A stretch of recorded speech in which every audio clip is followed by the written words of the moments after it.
अस्सलाम वालेकुम। कैसे हैं सब दोस्त? खैरियत से हैं? मैं होमियो डॉक्टर अकरम बाजवा। तो आज हम बात करेंगे शदीद सर्दी से होने वाली हाथ की उंगलियों, पाँव की उंगलियों और कानों पे सोजन और खारिश के बारे में। शदीद सर्दी की वजह से कैपिलरीज वेन का सिकुड़ जाना और खून का पूरी तरह गर्दिश ना कर पाना, इसको चिल प्लेन के नाम से बोलते हैं। तो आज मैं आपको चिल प्लेन के मर्ज के लिए होम्योपैथिक इलाज और घरेलू टोटका बताऊंगा। मेरी वीडियो को एंड तक जरूर देखिएगा ताकि आप इससे फायदा हासिल कर सकें। तो सबसे पहले हम बात करते हैं कि हमें इससे कैसे बचना है, इसकी एहतियाती तदाबीर क्या है।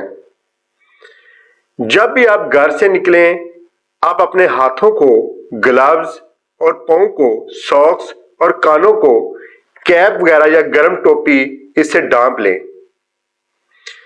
इसके अलावा होम्योपैथिक अद्वियात नोट फरमाएं। होम्योपैथिक दवा का इसमें बहुत बड़ा रोल है, इसके लिए बहुत ही बड़ी कारसाज है। तो इसके लिए होम्योपैथिक दवा है अगारिकस। अगारिकस 200 ताकत में 8 से 10 कतरे आधा कप पानी में डाल के दिन में 3 दफा इस्तेमाल करें। 8 से 10 कतरे आधा कप पानी में डाल के दिन में 3 दफा पीने हैं। पाँव पे नहीं लगाने, हाथों पे नहीं लगाने, सिर्फ पीने के लिए। इसके अलावा घरेलू टोटका नोट फरमाएं। एक बड़ा बर्तन ले लें और उसमें 8 से 10 लीटर नीम गर्म पानी डालें।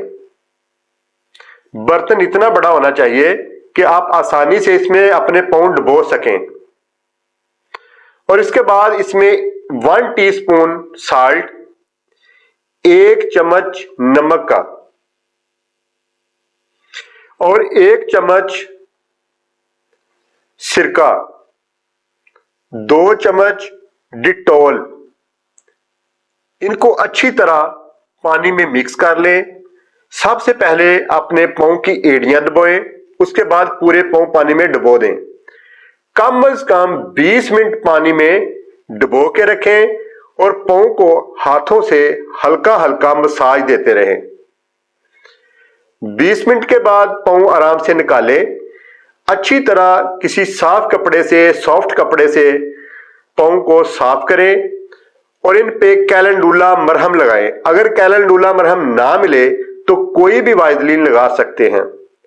अगर वाइजलीन नहीं है तो इसके अलावा आप सरसों का तेल भी लगा सकते हैं। ये अमल कम से कम दिन में 1 दफा और कम से कम हफ्ते में 4 दफा करें। जिस भी मरीज को ये मर्ज 1 दफा हो जाता है, हर साल बाद लाजमी आता है। आप 2-4 दफा ये मर्ज के लिए ये अमल करें तो इंशाल्लाह नेक्स्ट ईयर, अगले साल दोबारा ये मर्ज नहीं आएगा। रूटीन से ये अमल जारी रखें, इंशाल्लाह आपको हमेशा के लिए इस मर्ज से छुटकारा मिल जाएगा। दुआओं में मुझे याद रखिएगा। इंशाल्लाह आप याद करेंगे। बहुत शुक्रिया।